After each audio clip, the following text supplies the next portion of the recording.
हमारा lecture number 4 और हमारे सब्जेक्ट का नाम है इंडियन इकोनॉमिक्स डेवलपमेंट। इससे पहले हम 3 अपने लेक्चर्स और कर चुके हैं और हम जिस सब्जेक्ट को कवर कर रहे हैं बेसिकली वो 12th क्लास के अंदर आता है। ये हमारी इंडियन इकोनॉमिक्स का जो पहला चैप्टर है उसका 4th लेक्चर है। जैसे कि मैं आपको पहले ही समझा चुकी हूँ कि जो हमारा सब्जेक्ट है उसका जो फर्स्ट चैप्टर है Indian economic development on year of independence, हमने अपने फर्स्ट लेक्चर के अंदर पढ़ा था colonial exploitation of the Indian economy under the British rule, जिसको हमने पूरा का पूरा अपने फर्स्ट लेक्चर में पढ़ लिया है। देन हमारा सेकंड जो हमने पढ़ा था वो the feature of Indian economy on the eve of independence, जो कि लेक्चर नंबर 2 में है, प्लीज उसे भी देख लीजिएगा। थर्ड हमने अभी फ्रेश अपने चैनल पर वीडियो डाली है कल ही, जो है agriculture sector on the eve of independence को लेकर के, जो हमारा वीडियो लेक्चर नंबर 3 था। देन हम आज आ गए हैं अपने लेक्चर नंबर 4 पे, जो है industrial sector on the eve of independence. आज हम बेसिकली ये पढ़ने वाले हैं कि इंडिपेंडेंस के टाइम पे इंडस्ट्रियल सेक्टर का क्या हाल था। तो चलिए आज का हम अपना लेक्चर शुरू करते हैं। हमारा लेक्चर नंबर है 4, बहुत ही इजी है, थोड़ा सा लेंथी है, इसलिए हम जल्दी से इसको कवर करेंगे। तो देखिए है क्या हमारे लेक्चर नंबर 4 पे industrial sector on the eve of independence की, इंडिपेंडेंस के वक्त पे हमारे इंडस्ट्रियल सेक्टर का क्या हाल था। तो पहली लाइन आपको समझा देगी कि हाल बहुत ही ज्यादा बुरा था इंडिया के इंडस्ट्रियल सेक्टर का। देखिए सिस्टमेटिक डी इंडस्ट्रियलाइजेशन यानी कि इंडस्ट्रीज का हमारे इंडिया का पूरी तरीके से यहाँ पर सत्यानाश हुआ था। इज द टर्म जो डिस्क्राइब करेगी बहुत अच्छे से हमारे इंडस्ट्रियल सेक्टर के स्टेटस को, जो कि ब्रिटिश रूल के अंडर था। तो बेसिकली अगर बात की जाए तो क्या हो रखा था, इंडस्ट्रियल सेक्टर का डी इंडस्ट्रियलाइजेशन यानी कि इंडस्ट्रियल सेक्टर को बुरी तरीके से खराब कर दिया गया था। और करने वाले कौन थे, ब्रिटिशर्स थे, जो उस टाइम पे इंडिया को रूल कर रहे थे। तो अब हम इसको पढ़ने के लिए इस पॉइंट को लेक्चर नंबर 4 का जो हमारा मेन पॉइंट है उसको 2 पार्ट में डिवाइड करेंगे। पॉइंट नंबर 1 या फिर आप बोल ले पार्ट नंबर 1, तो वो क्या है, decay of world famous industries of India that is traditional handicraft.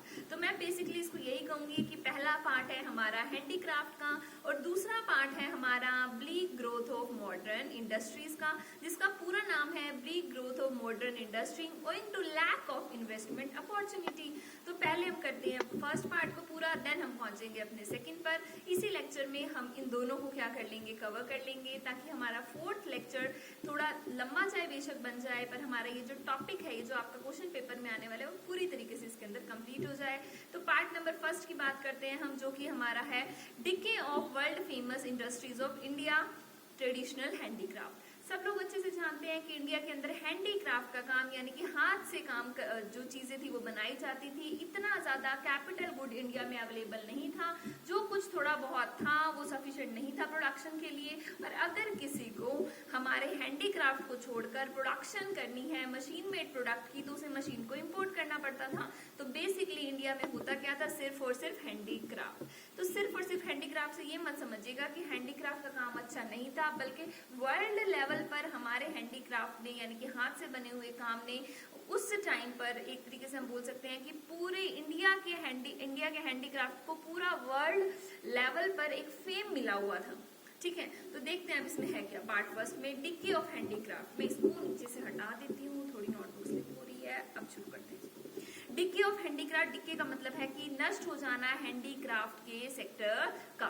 तो इंडिया का हैंडीक्राफ्ट एंजॉय कर रहा था वर्ल्ड वाइड रेपुटेशन, क्योंकि उसकी क्वालिटी थी एक्सीलेंट, हाथ से बनाया जाता था और उसकी क्वालिटी का कहीं कोई मैच था ही नहीं। इंडिया के जो लोग हाथ से चीजें बना देते थे वो कोई मशीन नहीं बना पाती थी। बट ब्रिटिश राज ने कंट्रीब्यूट किया उसकी सक्सेस को नहीं, बल्कि उसके डिके को, उसको नष्ट करने में उनका पूरा का पूरा हाथ था। देखिए क्या कह रहे हैं, डिस्क्रिमिनेटिंग टैरिफ पॉलिसी, पहला पॉइंट, पहली उनकी ऐसी पॉलिसी उन्होंने लगा दी जिससे पूरे तरीके से इंडिया का हैंडीक्राफ्ट खराब हो गया, वो था discriminating tariff policy. Exam point of view से बहुत ही ज्यादा इंपॉर्टेंट है ये। ऑफ द स्टेट, स्टेट का मतलब कौन थी, अथॉरिटीज। अथॉरिटीज कौन सी अथॉरिटीज, ब्रिटिश गवर्नमेंट की अथॉरिटीज। देखिए क्या लिख रहे हैं इस पॉइंट में, The British found India as the best source of raw material. Britishers ने देखा इंडिया को कि ये तो बहुत अच्छा सोर्स है किस चीज का, रॉ मटेरियल का, कच्चे माल का, तो क्यों ना यहाँ से कच्चे माल को उठा लिया जाए। और उन्होंने देखा इंडिया की मार्केट, क्योंकि पॉपुलेशन ज्यादा होने की वजह से एक बहुत ही बिग मार्केट इंडिया के अंदर थी, तो उसको भी उन्होंने अच्छा सोर्स समझा उस वक्त के हिसाब से कि वहां पर उनके इंडस्ट्रियल प्रोडक्ट बिक सकते हैं। तो तो देखिए बात करते हैं डिस्क्रिमिनेटिंग टैरिफ पॉलिसी में क्या क्या इंक्लूड था। उन्होंने टैरिफ फ्री एक्सपोर्ट किया, टैरिफ फ्री एक्सपोर्ट, एक्सपोर्ट का मतलब है देश से, इंडिया से माल को फॉरेन भेज दिया। कौन से माल को? कच्चे माल को। कैसे भेजा? Tariff free. टैरिफ फ्री का मतलब एक तरीके से कह सकते हैं कि उसके ऊपर कोई टैक्स नहीं लगाया, सस्ते दामों में इंडिया का कच्चा माल इंडिया से बाहर भेज दिया गया। और कहाँ भेजा गया? ब्रिटेन में। आगे देखिए, और टैरिफ फ्री ही इंपोर्ट किया गया, यानी कि इंडिया के अंदर लाया गया। भाई इंडिया से फॉरेन में जाएगा, एक्सपोर्ट है, और फॉरेन से इंडिया में आएगा तो जी ये इंपोर्ट है। तो एक्सपोर्ट हुआ टैरिफ फ्री किस चीज का? कच्चे माल का। और इंपोर्ट हुआ टैरिफ फ्री किस चीज का? फिनिश्ड प्रोडक्ट का। हैवी ड्यूटी लगाई गई इंडिया के हैंडीक्राफ्ट के एक्सपोर्ट पे। तो अरे देखने की जरूरत है यहाँ पे, अगर इंडिया का हैंडीक्राफ्ट जो एक्सपोर्ट होगा, विदेशों में जाया जाएगा, वर्ल्ड लेवल पे जो फेमस होगा, उसके ऊपर हैवी ड्यूटी लगा दी। हैवी ड्यूटी मतलब बहुत ज्यादा उनके ऊपर एक तरीके से एक्सपोर्ट का टैक्स लगा दिया, तो उसकी वजह से उनकी कीमतें कई गुना बढ़ गई। तो कोई भी इतने गुना महंगे प्रोडक्ट को खरीदने को तैयार नहीं था। यानी कि एक तरीके से इंडिया का प्रोडक्ट इंडिया की मार्केट में तो फेल हुआ ही हुआ, ब्रिटिशर्स की पॉलिसी ने उसे फॉरेन मार्केट में भी फेल कर दिया। इसकी वजह से हुआ क्या? इंडिया का प्रोडक्ट ने लूज कर दी अपनी इंडिया मार्केट और फॉरेन की मार्केट भी, क्योंकि यहाँ पर जब सस्ता ब्रिटिशर प्रोडक्ट मिलेगा तो लोग वो खरीद लेंगे। तो एक तरीके से देखा जाए तो इंडिया के अंदर ही इंडिया की मार्केट डिस्ट्रॉय हो गई, और जो पार्ट इंडिया का फॉरेन में जाता था, एक्सपोर्ट होता था, वो भी पूरी तरीके से खत्म हो गया। क्यों? क्योंकि उन्होंने उस एक्सपोर्ट पे हैवी ड्यूटी लगा दी, जानबूझ करके इंडिया के प्रोडक्ट्स फेल हो जाएं, और जो सारी की सारी इंडिया की इतनी बड़ी मार्केट है वो सारी की सारी किसकी हो जाए? ब्रिटिशर्स के प्रोडक्ट की कंजम्पशन करने लग जाए। इन सब चीजों की वजह से डिके हो गई, नष्ट हो गई इंडिया की हैंडीक्राफ्ट की इंडस्ट्री पूरी तरीके से।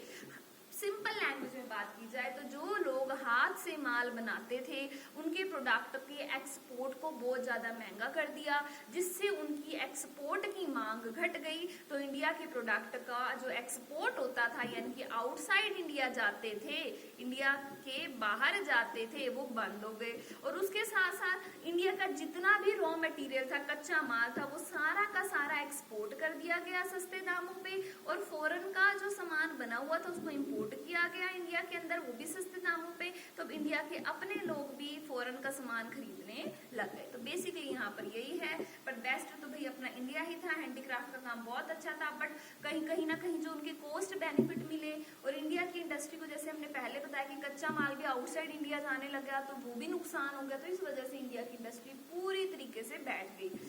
आगे देख लीजिए सेकंड पॉइंट क्या है? Disappearance of princely code. Princely code का मतलब क्या है? राजा, महाराजा, नवाब। ब्रिटिशर्स के आने से पहले इंडिया में ये राजा महाराजा हो गए, नवाब हो गए, ठीक है, एम्परर्स हो गए, शासक हो गए, उनका रूल था। सबको ये बात अच्छे से पता है। फिर ब्रिटिशर्स आ गए तो उनके अपने रूलर्स आ गए। तो इंडिया के वो जो नवाब वगैरह थे, एक तरीके से उनको भी पूरी तरीके से उनका जो शासन था वो इंडिया पर से खत्म हो गया।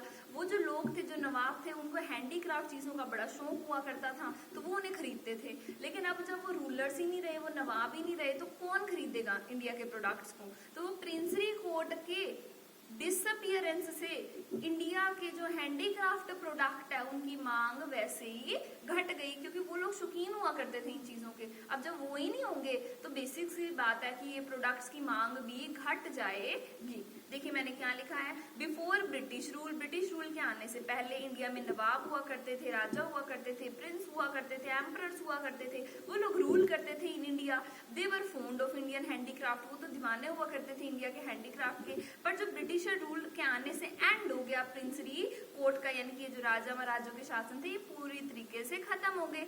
And also the decay of handicraft, और इसके साथ साथ उनकी जो पसंद के हैंडीक्राफ्ट थे वो भी पूरी तरीके से डिके हो गए, क्योंकि अब जो आए थे वो तो भी ब्रिटिश वाले थे, उन्होंने तो अपने प्रोडक्ट्स को प्रमोट करना था, वो हमारे यहाँ के प्रोडक्ट्स को क्यों प्रमोट करेंगे? तो इस वजह से भी इंडिया की इंडस्ट्री हैंडीक्राफ्ट वाली पूरी तरीके से बर्बाद हो गई यहाँ पे। अब हम करते हैं अपने पॉइंट नंबर 3 को, जो भी बड़ा आसान सा है। क्या है उसके अंदर? Competition for machine made product. ये बात तो हम सबको पता है कि भाई हाथ से बने हुए प्रोडक्ट्स का जब मशीन से बने हुए प्रोडक्ट के साथ कंपैरिजन होने लगा तो हाथ की बनी हुई चीज बड़ी महंगी लगने लगी लोगों को, क्योंकि वो टाइम कंज्यूमिंग थी, मेहनत ज्यादा थी, तो वो चीज महंगी होती थी, नॉर्मल सी बात है। और मशीन के प्रोडक्ट सस्ते होते थे, चाहे क्वालिटी भले ही हाथ वालों की अच्छी हो, बट स्टिल मशीन के प्रोडक्ट जो कोस्ट एफिशिएंट थे, लो कॉस्ट में मिल जाते थे, लोगों ने उन्हीं को पसंद किया और हाथ से बने हुए प्रोडक्ट, मशीन मेड प्रोडक्ट के कंपटीशन में हार गए। तो देखते हैं मैंने लिखा क्या है। Machine made low cost product gave competition, मशीनों से बनने वाले सस्ते प्रोडक्ट ने कंपटीशन दिया इंडिया के प्रोडक्ट्स को, और इंडिया के जो हाथ से क्राफ्ट्समैन काम करते थे, उनका काम धंधा उन्होंने पूरी तरीके से चौपट कर दिया, उनकी शट डाउन दी एंटरप्राइज, उनकी एंटरप्राइजेस को खत्म कर दिया। क्यों? क्योंकि जब वो मशीन मेड प्रोडक्ट के साथ उनको इंडिया के लोगों ने, बाहर के लोगों ने कंपेयर करना शुरू किया, तो कहीं ना कहीं जो सस्ता है वो बढ़िया वाली यहाँ पर बात हो गई, और मशीन मेड प्रोडक्ट जीत गए और इंडिया के हाथ से बने हुए काम खराब हो गए। तो ये मशीन मेड प्रोडक्ट का जो कंपटीशन था, इसने बड़ा रोल प्ले किया और इंडिया के प्रोडक्ट्स की मांग को इंडियन एंड इंटरनेशनल मार्केट में घटा दिया। आगे देखिए, न्यू पैटर्न ऑफ डिमांड। अब इंडिया के अंदर जो डिमांड है यानी कि मांग है, उसका नया पैटर्न आ गया। नया पैटर्न कौन सा? सबको पता है जी, देखा देखी वाला पैटर्न आ गया। हमने ब्रिटिशर्स को देखा, उनके कपड़े पहनने का स्टाइल देखा, तो हम अपने वाले स्टाइल को भूल गए और उनके वाले प्रोडक्ट को ज्यादा पसंद करने लग गए। तो उस पसंद के चक्कर में जो हमारे यहाँ की चीजें बनती थी, उनकी डिमांड अपने आप ही कम हो गई। जैसे कि इसके लिए हम कहते हैं कि खादी था, इंडिया का क्लॉथ तो खादी था, मेन तो इंडिया में खादी क्लॉथ था। पर क्या हुआ, अब वो खादी महंगा भी, ठीक है, तो लोगों ने क्या देखा, भाई जो ब्रिटेन के जो प्रोडक्ट है ना, उनका जो कपड़ा है वो तो सस्ता है, तो भाई इसको तो उन्होंने फेल कर दिया, ठीक है। और ब्रिटिशर्स के इम्पैक्ट में आके उनके स्टाइल को फॉलो करने लगे। भाई अब उनका स्टाइल, उनका टेस्ट तो वही लोग बनाएंगे, इंडिया वाले तो अपना टेस्ट बना रहे थे, पर देखा देखी सारे इंडियन तो भाई ब्रिटिशर्स वाले कपड़े पसंद करने लग गए और उसको पहनने लग गए।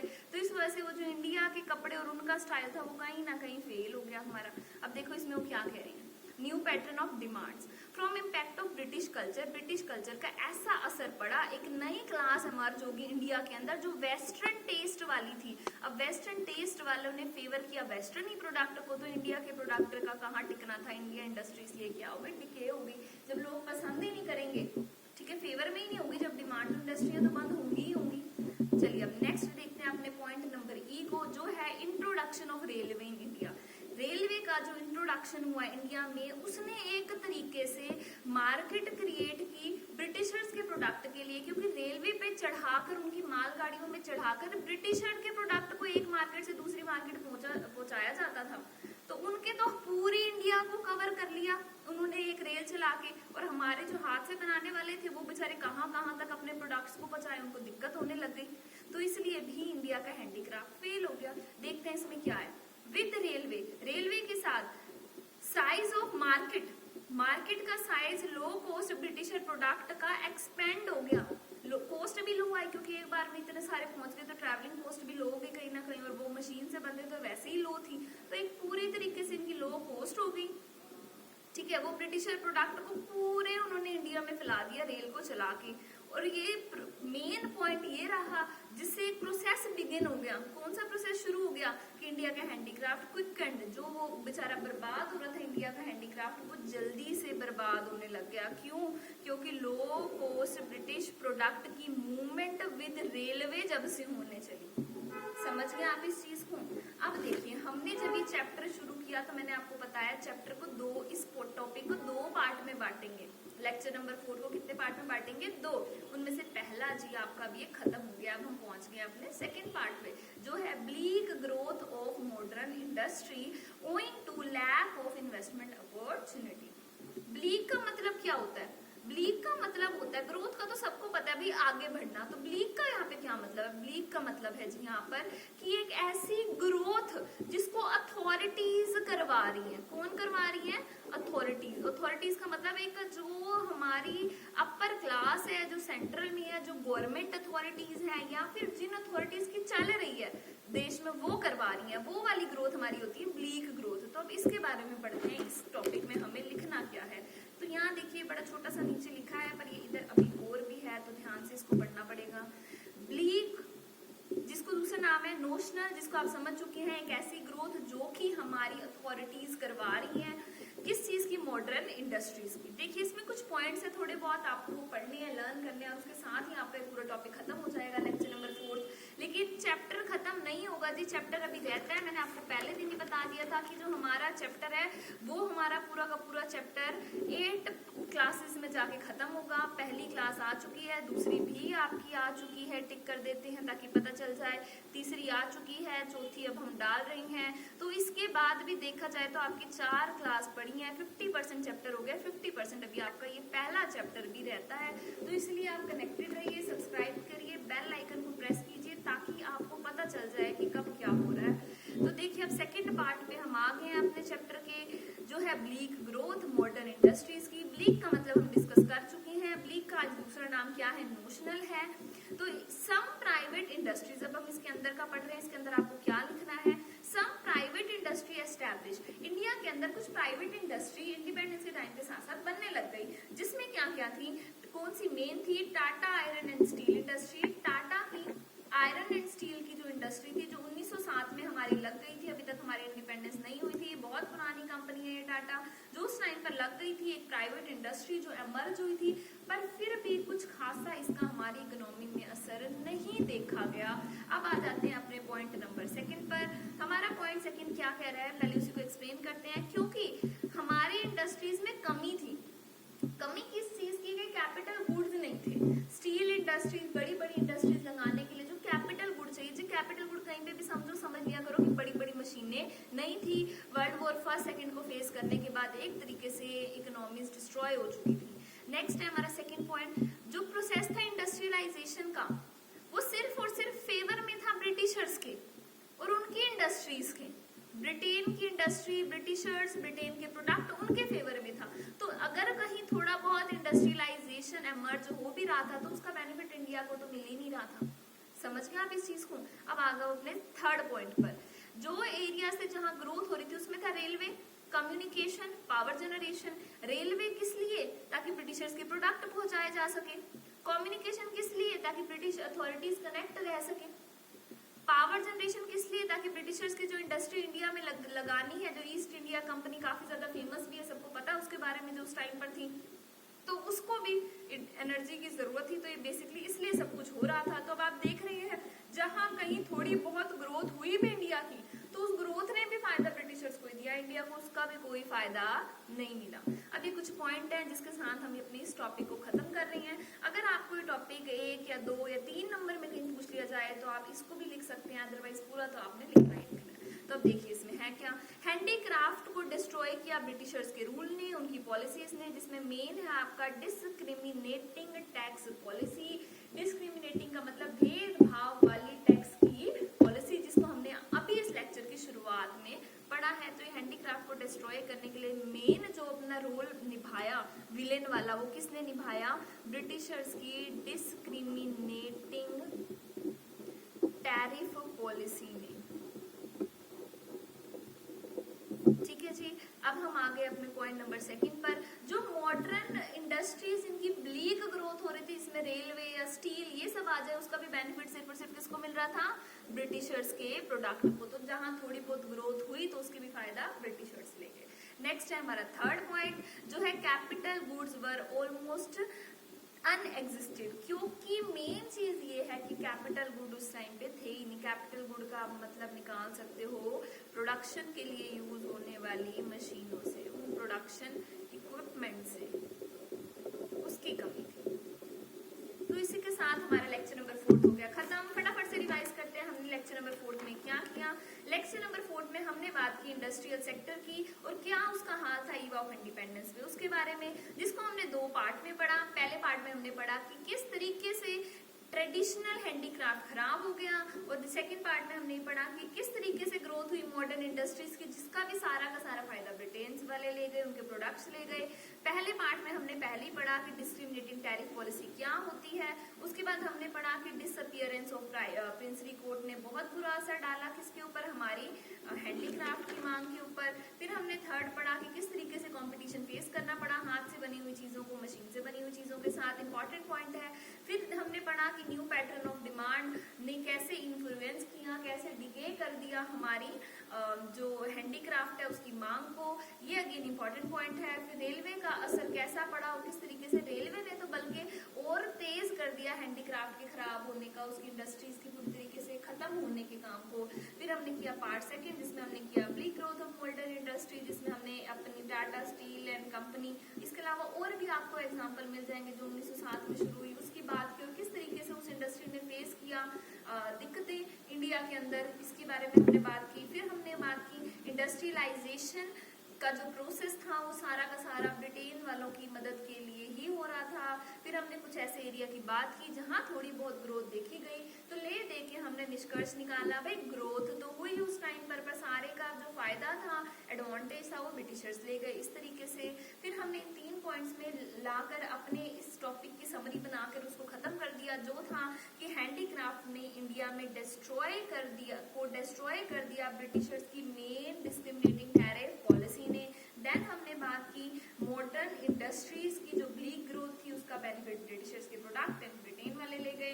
फिर हमने लास्ट में बात की कि कैसे कैपिटल गुड्स की तंगी ने हमारी इंडस्ट्रीज को, हमारी इंडिया की इकोनॉमी को पूरी तरीके से बर्बाद कर दिया। So thank you for watching this video, stay connected. हम जल्दी अपनी इसके ऊपर 5th वीडियो डालेंगे जिसको मैंने काम शुरू कर दिया है सिर्फ हेडिंग डालकर, जो है फॉरेन ट्रेड अंडर ब्रिटिश।